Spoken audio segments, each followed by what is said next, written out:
बच्चों आज हम कोशिका के बारे में पढ़ेंगे, ठीक है। कोशिका क्या होती है और देखो, जीवों के शरीर का निर्माण अनेक छोटी छोटी इकाइयों से होता है। शरीर को बनाने वाली छोटी छोटी इकाइयों को कोशिका कहते हैं, ठीक है। प्रत्येक जीव या पादप का निर्माण कोशिका से ही होता है।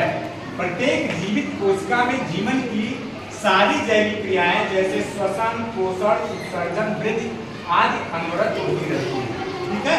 अतः कोशिका जीवन की संरचनात्मक और क्रियात्मक इकाई होती है, ठीक है।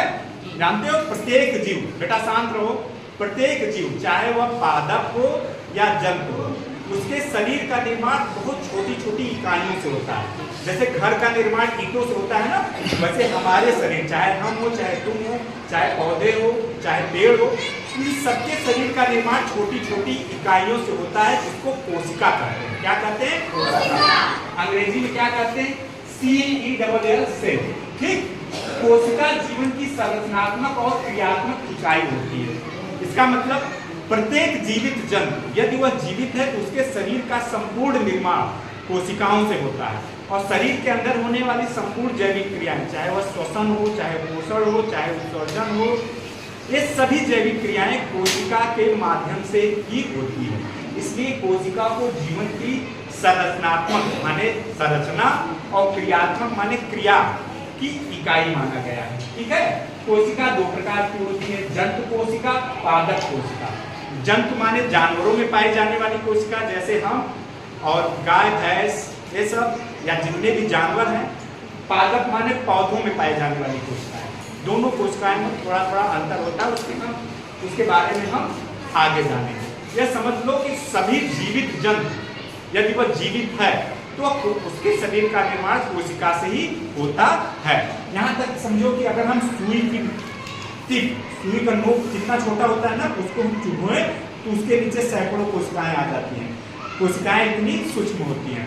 कोशिकाओं को हम नग्न आंखों से नहीं देख सकते। कोशिकाओं को देखने के लिए एक यंत्र की आवश्यकता होती है, उसको सूक्ष्मदर्शी कहते हैं। क्या कहते हैं?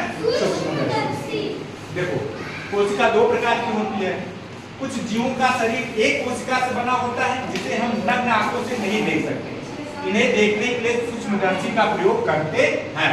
ऐसे जीवों को सूक्ष्म जीव कहा जाता है, ठीक। जिन जीवों को हम अपनी नग्न आंखों से नहीं देख सकते, उनको देखने के लिए यदि हमें यंत्र की आवश्यकता हो, ऐसे जीवों को सूक्ष्म जीव कहते हैं, ठीक। और उस यंत्र को, जिस यंत्र की सहायता से हम छोटे छोटे जीवों को, बहुत सूक्ष्म जीवों को देखते हैं, उसे सूक्ष्मदर्शी कहा जाता है, ठीक। यहाँ देखो कुछ जीव दिए गए हैं, जैसे अमीबा, यूग्लिना, पैरामीशियम तथा जीवाणु। ये सभी जो है एक कोश की जीव है, यानी इनके शरीर का निर्माण सिर्फ एक कोशिका से हुआ, ठीक है, एक कोशिका। देखो यहाँ हमने एक जंतु कोशिका की संरचना बनाई है, जंतु कोशिका की सूक्ष्मदर्शी संरचना।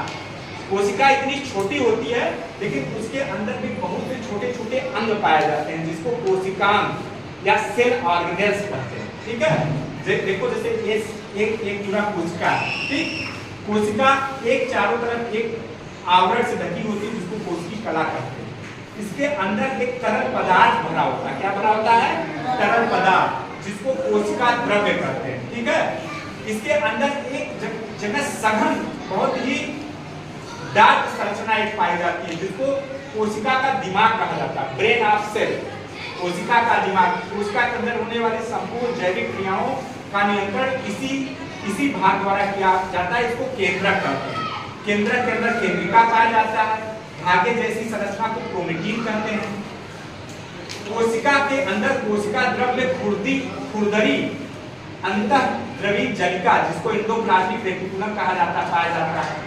और एक राड की जैसी संरचना होती है, इसको माइटोकॉन्ड्रिया कहते हैं। यह गोल्जी काय पाया जाता है इसमें, कोशिका के अंदर कोशिका द्रव्य तारक काय भी पाया जाता है। ये सभी कोशिकांग, ठीक है, कोशिका के अंग हैं। इनके बारे में तुम बाद की कक्षाओं में पढ़ोगे, ठीक है। तो मैंने ये समझने के लिए कोशिका का चित्र बनाया है, यह बताया है कि प्रत्येक जीवित जंतु यदि वो जीवित है तो उसका निर्माण किससे होता है? कोशिका से होता है, चाहे वह जंतु हो चाहे वह पादप हो।